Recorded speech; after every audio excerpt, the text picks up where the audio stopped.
wae. Iki gandeng aku ki wong nek omong kleru-kleru. Heeh. Engko nek sapa wae tekan ngarepamu dijak guneman apik-apik. Oh iya. Nek jak guneman apik-apik ngeyel tetep wangkal arep nyekel kowe. Kowe mengkari jawel aku terus. Wah sikate. Sik. Ki omongane Bagong apa omongane Prewangan? Bagong. Tenan lho iki. Tenan yakin. Sumpah. Sumpah. Jawel aku. Kowe nanti. Aku nang mburimu. Aku mergane ra tau iso omong-omongan aku wong iki brangasan. Heeh. Tanpa omong-omongan pukul dulu urusan belakang biasanya ngono kuwi aku kira. Ning nek iki kowe sing ngomong-omongan, Heeh. nek ngayel jawel aku asik kate. Tenan, Gong. Tenan. Hah, seneng aku. Ndek kanca adi lanang iki seneng wis aku marem aku wani. Ah, gene ra urung njaluk pambiyantuku.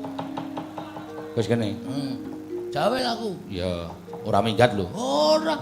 Aku nang kene nganti esuk-esuk golekan. Ya. Aku nang kene aja kuat. Ya. Ngono. Bres. Wah. Kaya omongan. No. Sampeyan aja nyekel kula. Aja nyekel Petruk. Kono wangsulan muni. Iya, Petruk. Sampeyan kenging dilekno mboten nek kono muni. Ora. Tanganmu mburi langsung jawel aku. Oh, bres. Oh ya. Ya, mantep aku. Mantep kudu mantep. Setbres. Ya. Bres ki nonyo apa udan? Wis semane. Bres ki ya bres no. Oh ya.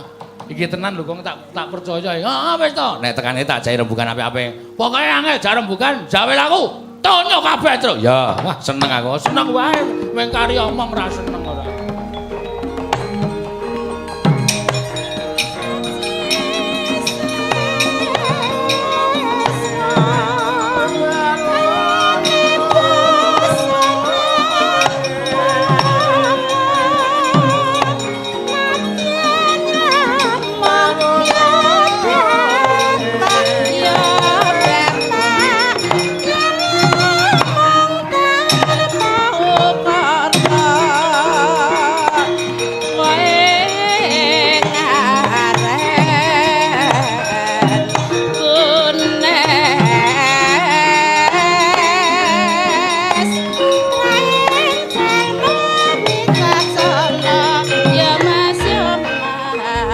Nututi lamun katututan lamun mangsa prawira diktaya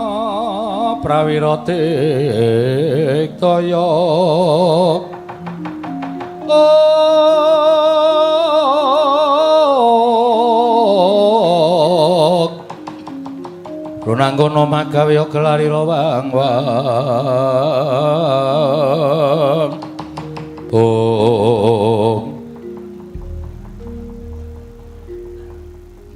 Sinaga. Takoni rasah wedi. Ya. Ditetek-teteke atine. Heeh. Ora minggat lho. Ora, jawel bres. Ya. Bekti kula nggih, Den. Ya, Petruk tak tampa. Pangestuku Tampanono ya, Truk. Nggih, sangat anggen kawula dadosaken jimat. Kok pasuryane kok abrit le nyawang Petruk kok kaya ora adat sabene. Sajake duka kalih kula. Kowe tak takoni jujur karo aku ya, Truk. Nggih, pripun? Kowe wani karo Mandura iya. Nun?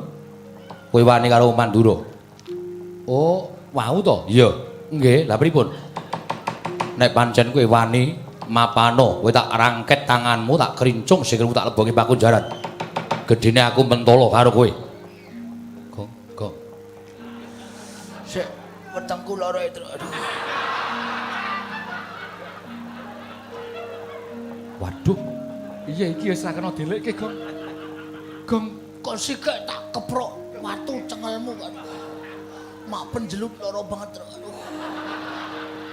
Ja omongan sik.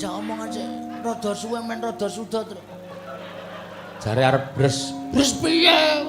Wetenge wae kok ngene rasane kok bres ya tetep kalah aku. Tak ngaso sik. Nuwun sewu kula wantun menika kok mboten wantun Mandura mboten, Ndara. Ning sing kula waneni niku pambegane. Kula mengemuti karo pambegane Sunan Prabu Mandura. Dumeh dadi Narendra mbok aja ndek pambegan kaya ngono. Ning kowe luput kowe wani karo Mandura. Luput kula mapan teng pundi? Kowe wani karo pepunden. Kula wani merga ana jalarane. Jalarane apa? Jalarane kula mbelani bapak. Bapak niku pengen bangun kayangan, bangun morale para kawula sak negara Ngamarta supaya uripe tanpa beda kaya teng kayangan. Lah syarate kudu para Pandhawa rawuh teng Karang Kadempel sinambi mundi pustaka jamus miyang jimat kelima sada. Ning teng riku pun rawuh Sinundarawati lan Sinun Prabu Mandura. Sinun Prabu Mandura nderekke Sinun Prabu Ndarawati. Sinun Prabu Ndarawati kepengin nyuwun ngambil pustaka jamus lima sada kinarya tumbal wadaling praja merga ke Taman Pegebluk. Kula ming matur kok aneh negara sing ditunggoni Sang Hyang Wisnu kok ke Taman Pegebluk mongko negara sing dadi ratu niku menungsa utawa titah-titah lumrah ora ke Taman Pegebluk. Nek cara kula dicek dulu ngoten. Lah kok Sinun Mandura nesu. Petruk. Menungsa derajate Panakawan Gedhi Bab 17 wong arek nyolok mripat diapurmu meng kere kok wani ngarani marang Kyai Prabu Ndarawati. Nek kula sing dunekke kere niku kula ikhlas wong kula ya kere tenan. Kula dunekke wong ora duwe ora masalah. Ning bareng tekan bapak. Petruk. Bapakmu kono ora sambangun kayangan. Bapakmu wong sekeng wong ora duwe, wong Gedhi Bab wong kere. Bapakmu gablek apa? Niku sing marai kula lara. Bapak lho Mas. Anane Petruk niku nggo bapak gojek karo simbok. Ngenteni bal-balan. Terus lahir Petruk. Bapak niku sing kula sembah. Siji, Petruk kudu nyembah karo sing gawe urip. Angka loro, Petruk nyembah karo wong tuane Petruk. Niku kewajibaning manungsa urip ing alam padang. Nek bapak kula DC durek kaya ngoten niku Petruk nesu niku lumrah. Petruk nesu niku wis memper. Lah jebul sampeyan nek tak kula unekke, Antasena, anake Werkudara, wong drogak-drogok ora iso basa, ora iso ndodok. Unah-unuh ngalor ngidul. Lara ora atine? Atiku lara. Padha aku, Mas. Aku yo lara atiku. Mula kula wani karo Sinun Prabu Baladura niku ping belani ati kula sebagai anak belani bapak. Wo. Dadi perkarane ngono to? Heeh. Anu iya. Anu nggih. Oh, lah yen ngono barang tak pitung-pitung bener kowe mbangane wong Mandura. Lah gene iso menggalih. Rada penake wetengku pisan.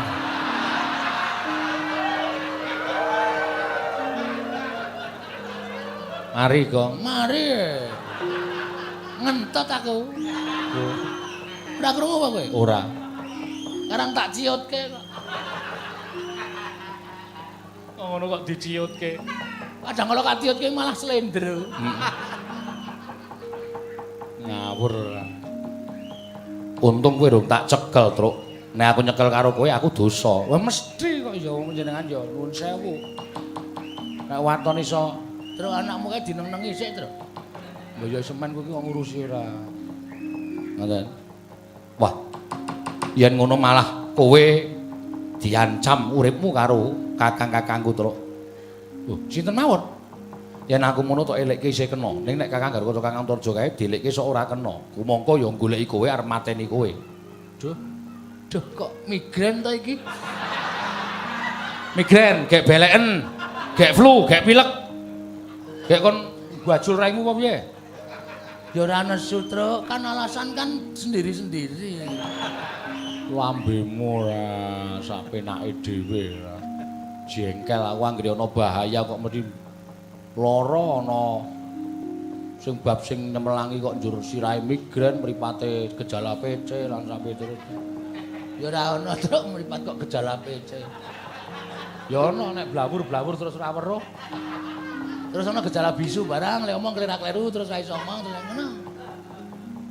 Ndara Garwaca Ndaratarja goleki kula to? Iya. Waduh mati aku. Nek aku njaluk karo kowe ya Truk. Pripun? Nek kowe ngabekti karo pundenmu, kowe aja wani ya. Wah, Petruk niku menungsa ya, Den. Nek kula diwarahi ya nyuwun sewu, kula kepeksa wani ya to, Gong. Ha jelas. Wadake dumeka kawula cilik kono ora wani, ya sorry. Nek Garwaca Antarja ora kena delekke ya piye meneh ya, Truk ya. Mbok ora omongan. Ora omongan. Kowe mesti lara to. Heeh.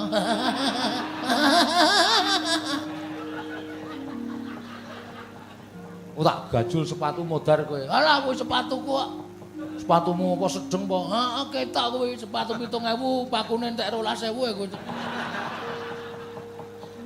Balekke lho. Iya. Ning aku njaluk karo kowe ya, Truk. Pripun? Nek kowe dikapak-kapak kowe aja mbales. Waduh, nek kula lara tak tambani. Nek kula mati tak uripke. Kuwi lho. Nganggo napa? Banyu sumut kowe iki. Ki nek tak peres metu banyune, tak tambani nggo wong lara, nggo nguripke wong tekane mati urung winanci iso kelakon. Kuwi lha kene Gong ana sungut ampuh. Nganu wae. Piye? Bangane sampean wirawiri ditetel mawon. Ya, Truk? Penak malahin. Iki padake templekan ngono piye? Iki saka kono wis ana, Gong. Oh, tak kira nek templek anu ya variasi tak kira. Variasi dengkulmu mlocot kuwi ora. Variasi. Padake pelek wae. Zaman saiki kan akeh variasi ta. Ah iya. Ah terus wis ngono wae nek kowe diapak-apake, kowe tak tambani nek kowe mati tak uripke. Oh nggih, manut-manut kula ora entuk males ora. Manut lho Gong. Heeh, ning lara iki. Ora masalah. Duripke kok. Wis ngono ya Gong.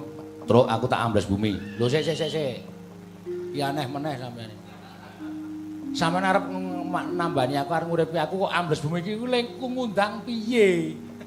Iki kira iso ambles bumi. Bagong kok gedhuk lemah ping 3 aku jedul. Oh, ngoten. Iya. Tenan lho? Wis Oke. ngono ya.